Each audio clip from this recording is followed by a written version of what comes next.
I've seen this one design style absolutely killing it on Etsy and Shopify, but I never attempted to sell it because until today, I could not find a way to accurately do this and fit it in my store. And now I found out how to do it with the click of a button. And let me show you exactly what I'm talking about. And what it is these custom outline portrait shirts or sweatshirts, and usually they're embroidered. In fact, using Profitree's new product finder, I was able to type these in. So I had seen these in the past before. And in fact, my sister's boyfriend recently bought her one of these as well, which made it top of mind for me. So in this new Profitree tool here, I typed in portrait shirt. I wanted to make sure hot on Etsy was turned on. And by going through these and scrolling down, I can see the demand for these and how just popular they currently are. And these are only going to pick up as it gets closer to Christmas and Valentine's Day. So right now is actually the perfect time to think about adding something like this. And if we scroll to the side, we can see these custom shirts. Sometimes they're family, sometimes they're photo, sometimes they're dog, are selling quite a bit. This one here sold 17 times in the last 24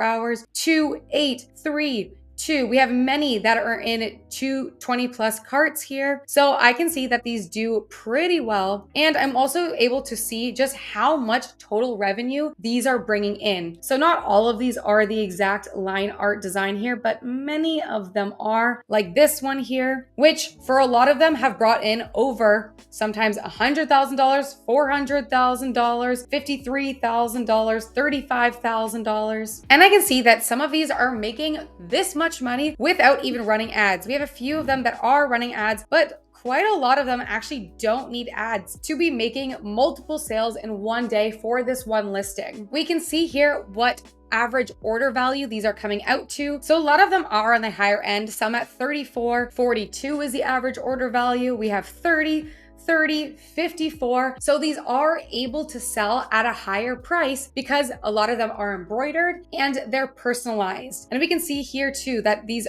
do not often have free shipping. So we can see that a lot of people are actually charging for shipping on top of their product price here. And we can see here, yes, something like this shows that it's listed for $7.14. But if you took a look at the Profitree and the actual order value, you can see that after checkout, people are actually paying a lot more for these. So a listing like this is using different tactics. So if people actually wanted to buy a large sweater, these do go up to $37. If you want the sweatshirt, sometimes they're above $30, on average $25. Plus they are paying $5.69 shipping here. But you might be looking at this and thinking, I don't have the time to grab this photo and draw an outline for this every single time. Well, I'm going to show you how we can do it with the click of a button. And yes, we can actually even probably charge higher for this because this is a bestseller, but it's not even embroidered. And this is a type of design that would look so good embroidered. So how can you actually make something like this and make it worth the extra time to have this fully customized type of order that is going to bring in more profit because it has a higher value because of this level of customization? Well, the easiest way to do it is using the new Kittl Flows. Honestly, I've been using them so much. It's probably why you're hearing me talk about them a lot in videos, is because I'm actively using this in my store like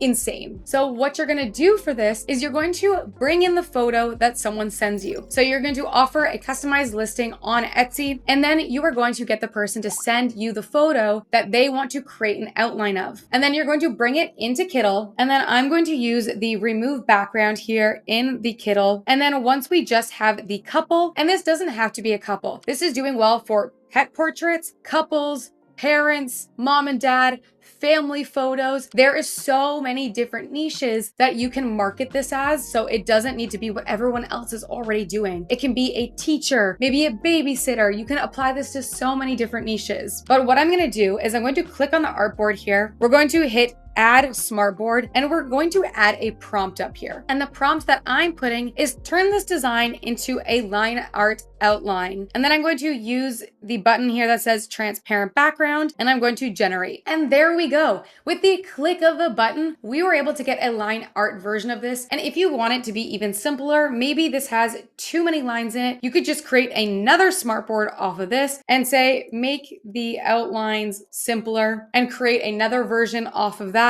But I actually like the version that we have here. But we are not done here, especially if you want to embroider this design. Printify recently released a whole bunch of new embroidery options, including different sweatshirts. We have comfort color shirts, comfort colors t-shirts. We have hoodies, jackets, hats, so that you can also stick out from the competition by offering, number one, embroidered, which lets you offer higher value products and charge higher, and two, offering it on different products that maybe this design has not been applied to yet. But if you actually want to sell line art with embroidered products, you have to be very careful about the size you are making the lines. So for example, here in the Printify embroidery guidelines, they state that lines and shapes should have a thickness of at least 0.05 inches. So the first thing I want to do before I actually finalize this design to make sure that this is actually going to embroider well is go to the product that I plan to sell from Printify, and we're going to grab the print area size. So if I'm doing the large center chest on a sweatshirt here, I'm gonna see that the print area size is 3000 by 1800. So coming back into Kittl, I'm gonna hit A on my keyboard, draw out a new artboard, and I'm just going to change the sizing on the right here to 3000 width by 1800, because I know that is the print size that we are going to want within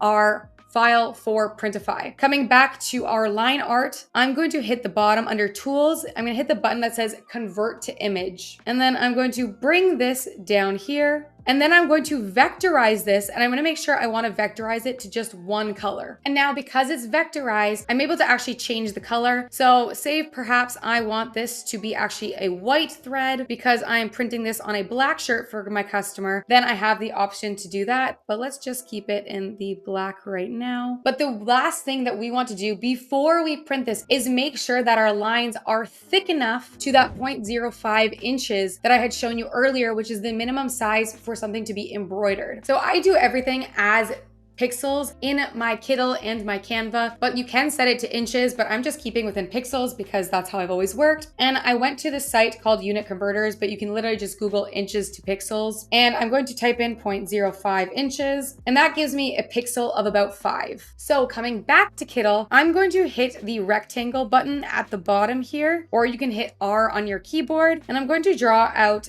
just a square, but in the transform, I'm gonna change this to a 5. So that's 5 pixels by 5. And now I have this little dot, which is a 5 by 5. And because we have built our artboard to the actual size that this is going to be printed as, I can be assured that this 5 by 5 is the smallest that we can print within Printify, for embroidery at least. And I'm just gonna make sure that all my lines can kind of fit. And what I'm noticing is that some of my lines are a bit thin here. So what I'm actually going to do is I'm gonna keep this here as my little marker, but coming to our design, I'm gonna click on it and I'm actually gonna add a border. And then now that border adds weight around all of my lines. I can make it smaller, I can make it way larger, but I'm just gonna increase it and then double check again with my pixel here to make sure that everything looks like it's going to print right, and that looks great for me. So now that we have this, I'm going to remove my little pixel here, and now I can save this as a PNG file with transparent background. And now what I'm going to do is I am going to hit upload, and I'm going to bring in that file that we had just saved. And there we go. Because we built this to size, it should fit perfectly within our box here. But if you're doing a different product, if you're doing like a sleeve print or you're doing a different area, make sure you're grabbing that print size because they are going to change, which will change that pixel size in relation. So just make sure you're double checking all of this. And then the great part is too, if you have, for example, you want to again switch this and maybe they wanted a dark heather shirt, you can go back into Kittl and change this whole design to white because we have this vectorized. Embroidery and AI has opened so many new doors this week and so many new ideas in my head. So I'm so happy to be creating videos like this. And if you want a full tutorial on how to use the Kittl Flows, I'm going to link that up next for you guys. Thank you so much for watching, and I will see you next week.